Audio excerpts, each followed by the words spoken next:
سلام پاکستان 24 نیوز کے ساتھ میں ہوں ذیشان بشیر۔ یوٹیوب پر براہ راست دیکھنے کے لیے سبسکرائب کیجئے youtube.com/24 news HD۔ Head lines آپ جان چکے، خبروں کی تفصیلات کی جانب بڑھتے ہیں۔ کراچی سے آپ کو اہم خبر دیں گے، جہاں شیر شاہ کباڑی مارکیٹ میں سلنڈر دھماکہ ہو گیا۔ اس دھماکے میں ایک شخص جاں بحق اور 2 افراد زخمی ہو گئے۔ مزید تفصیلات جان لیتے ہیں، دانیال سید ہمارے ساتھ موجود ہیں۔ دانیال، اپڈیٹ کیجئے گا اس واقعے کے حوالے سے۔ جی دیکھیں، بالکل شیر شاہ کباڑی مارکیٹ ہے اور یہاں پر اپنے کچھ دیر قبل دکان میں یہ دھماکہ ہوا ہے۔ ریسکیو حکام اور پولیس حکام کے مطابق، ابتدائی معلومات کے مطابق سلنڈر دھماکہ ہے، جس کے نتیجے میں 3 افراد شدید سے جنہیں سول اسپتال منتقل کیا جا رہا تھا، تاہم زخموں کی تاب نہ لاتے ہوئے ایک شخص ہے جو جاں بحق ہو گیا ہے۔ اس دھماکے کے نتیجے میں ایک شخص جاں بحق، 2 افراد شدید زخمی ہیں جنہیں سول بنسواڈ منتقل کر دیا گیا ہے، جہاں پر انہیں طبی امداد فراہم کی جا رہی ہے۔ جائے وقوع پر پولیس، رینجرز اور دیگر قانون نافذ کرنے والے اداروں کے جو حکام ہیں وہ پہنچے ہیں اور شواہد اکٹھے کرنے کا سلسلہ جاری ہے۔ جی ٹھیک ہے دانیال، بہت شکریہ آپ کا۔ کراچی میں رات 8 بجے کے بعد شہریوں کے گھروں سے غیر ضروری نکلنے پر پابندی ہوگی۔ 6 بجے کے بعد کاروبار بند ہونا شروع ہو گیا۔ تفصیلات جان لیتے ہیں، جاوید قائم خانی ہمارے ساتھ موجود ہیں۔ جاوید، بتائے گا اس وقت کیا صورتحال ہے شہر میں؟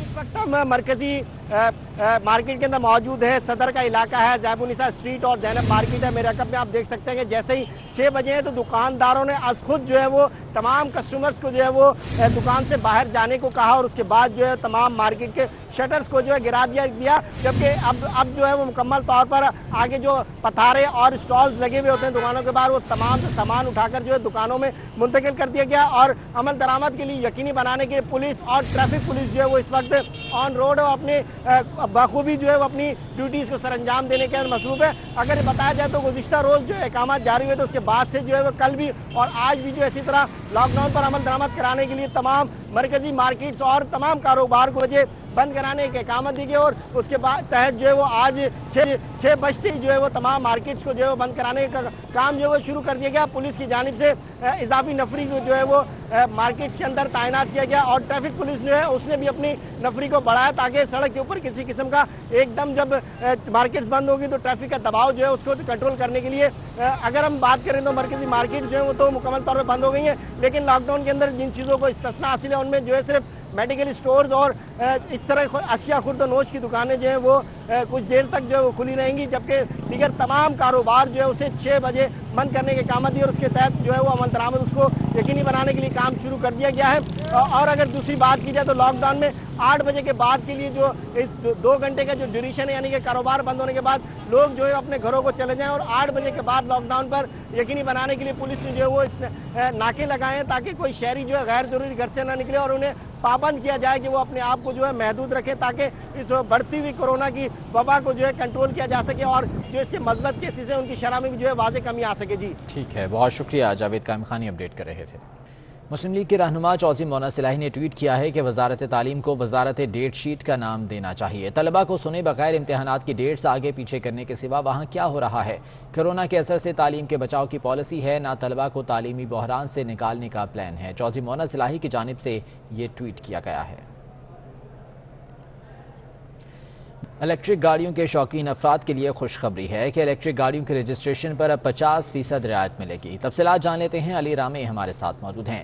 علی رامی، بتائے گا اس بارے میں کیا تجاویز سامنے آئی ہیں؟ جی بالکل، یہ محکمہ خزانہ پنجاب کو ایکسائز ڈپارٹمنٹ کی طرف سے پرپوزل بھیجی گئی تھی کہ الیکٹرک گاڑیوں کی رجسٹریشن کے حوالے سے اور ان کی ٹوکن ٹیکس فیس کے حوالے سے جو مختلف پرپوزل چل رہی ہیں اس میں 50% رعایت جو ہے وہ دی جائے۔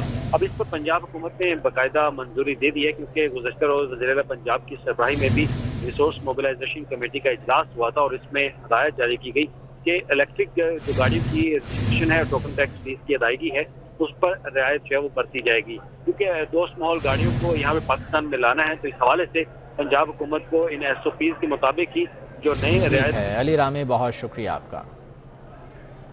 تو سندھ میں پانی کی کمی پر ارکان قومی اسمبلی بھی پھٹ پڑے۔ رکن قومی اسمبلی منور تالپور کا کہنا ہے کہ سندھ کو پانی نہیں مل رہا، بیراجی سے پانی کا اخراج بہت کم ہے۔ تفصیلات جان لیتے ہیں اویس قیانی سے۔ جی اویس، اپڈیٹ کیجیے گا۔ آج وزارت آبی وسائل میں جو ہے پانی کے مسئلے پر ایک اہم اجلاس ہوا اور اس میں جو قومی اسمبلی کی جو قائمہ کمیٹی تھی اس میں سندھ کے کافی زیادہ تحفظات جو ہیں وہ سامنے آئے۔ منور تحفظ صاحب ہمارے ساتھ موجود ہیں۔ 91 ایکارڈ کے تحت جو شہر ہے اس کے تحت بھی پانی نہیں مل رہا ہے۔ اس وقت جو ڈسچارج ہے ہمارے پاس جو بیراجز کی وہ بہت ہی پور ہے، 27,000 کیوسک ہے۔ کافی وارہ بندیاں ہم سندھی میں کہتے ہیں جہاں 21 دن کے بعد پانی ملتا ہے فصل کو۔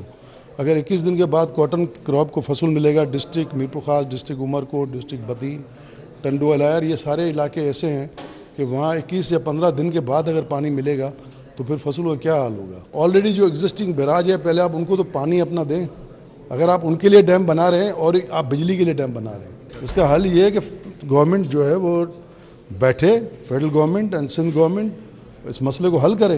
لوگوں میں بڑی انزائٹی ہے۔ بہت شکریہ آپ کا۔ Chairman Peoples Party Bilawal Bhutto Zardari سے وزیر اعلیٰ سندھ مراد علی شاہ نے ملاقات کی۔ ناصر حسین شاہ، سعید غنی اور مرتضی وہاب بھی اس موقع پر موجود تھے۔ ملاقات میں سندھ حکومت کی کارکردگی، ڈاکو راج کے خلاف آپریشن اور سندھ میں پانی بحران پر بریفنگ دی گئی۔ حکومت کی شوگر فیکٹریز ایکٹ میں ترامیم کسانوں کے گلے پڑ گئیں۔ ملز مافیا نے کسانوں کے 5 ارب روپے کے واجبات کی ادائیگی روک دی۔ تفصیلات جان لیتے ہیں، علی رامی ہمارے ساتھ موجود ہیں۔ علی رامی بتائے گا یہ کیا معاملہ ہے؟ جی بالکل، اب کسانوں کی طرف سے کچھ شکایات جو ہیں وہ کین کمشنر پنجاب کو بھیجی گئی ہیں کہ شوگر جو فیکٹریز ایکٹ ہے اس میں ترامیم کے بعد کسانوں کا جو مختلف ادائیگیاں تھیں شوگر مل مافیا کی طرف سے وہ روک لی گئی ہیں۔ اب جو کہ اس سے پہلے جب شوگر فیکٹری ایکٹ لایا گیا تھا تو اس وقت 15 دن کے اندر شوگر مافیا کو، یہ شوگر مل مالکان کو یہ احکامات دیے گئے تھے کہ وہ 15 دن کے اندر کسانوں کو ان کے جتنے بھی واجبات ہیں وہ کلیئر کریں گے۔ لیکن اس کے بعد شوگر ملز ایسوسی ایشن کی طرف سے عدالت سے رجوع کیا گیا اور اس کے بعد اچانک جو خفیہ طور پر یہ جو امینڈمنٹ جو ہے وہ اس قانون میں کی گئی اور اس میں 210 دن کا گیپ جو ہے وہ دیا گیا، یعنی کہ 210 دن کے بعد جو ہے وہ ادائیگیاں کی جا سکیں گی۔ لیکن وہ گیپ آنے سے مختلف جو کسان ہیں جو جن کا اتحاد ہے وہ کہتے ہیں کہ ان کے 5 ارب روپے کے جو بل ہیں وہ واجبات وہ ان مافیا۔ ٹھیک ہے علی رامی، آپ ساتھ ہی موجود رہیے گا۔ چودھری شوکت علی چدر ہمارے ساتھ موجود ہیں، چیئرمین کسان بورڈ ہیں، ان سے اس حوالے سے بات کریں گے۔ بہت شکریہ چودھری شوکت علی صاحب آپ کے وقت کا۔ فرمائیے گا یہ جو ترامیم ہے اس کے بعد اب کسانوں کو مشکلات کا سامنا ہے، 5 ارب روپے کے واجبات ہیں جن کی ادائیگی رک گئی ہے، کیا موقف ہے اس کا آپ کے خیال میں؟ یہ جو ہے یہ حکومت نے کسانوں کی کمر میں ایک طرح کی کلہاڑی ماری ہے۔ اس وقت جب یہ حکومت نے خود ہی یہ ایک آرڈیننس جاری کیا تھا، جب یہ کرشنگ سیزن کا آغاز ہوا تھا، اس وقت اس آرڈیننس میں حکومت نے گنے کا ریٹ 200 روپے فی من مقرر کیا تھا۔ اب جب کسانوں کی ادائیگیاں ہونے والی تھیں اور کین کمشنر اس حوالے سے بڑے فعال اور متحرک تھے تو حکومت نے فوری، ایک تو اس آرڈیننس کی مدت جب ختم ہوئی، حکومت کو چاہیے تھا، کسان مطالبہ کر رہے تھے کہ فوری طور پر آپ یہ آرڈیننس کے ذریعے جو آپ نے ترامیم کی ہیں ان ترامیم کو آپ فوری طور پر ایکٹ کے اندر ترمیم کر کے اس کا حصہ بنائیں۔ حکومت بالکل اس حوالے سے کوتاہی کرتی رہی اور سوئی رہی۔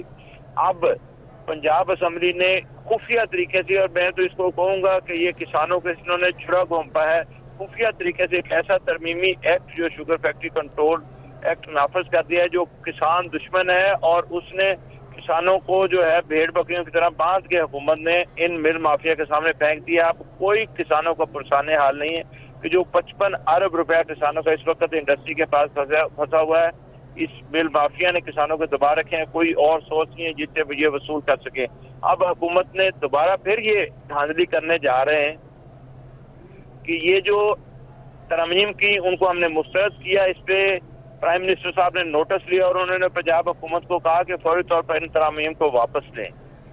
لیکن پنجاب حکومت میں ہمیں پھر یہ سننے میں باتیں آ رہی ہیں کہ یہ پھر اس کے اندر جمع تفریق کر رہے ہیں، اور ملز مافیا کے ہاتھوں چونکہ یہ بک چکے ہیں اس لیے ان کی باتیں میں بڑا یہ کلیئر کر سکتا کہ ہمیں 15 دن والا جو قانون تھا اس سے کم ہم کسی چیز پہ راضی نہیں ہوں گے۔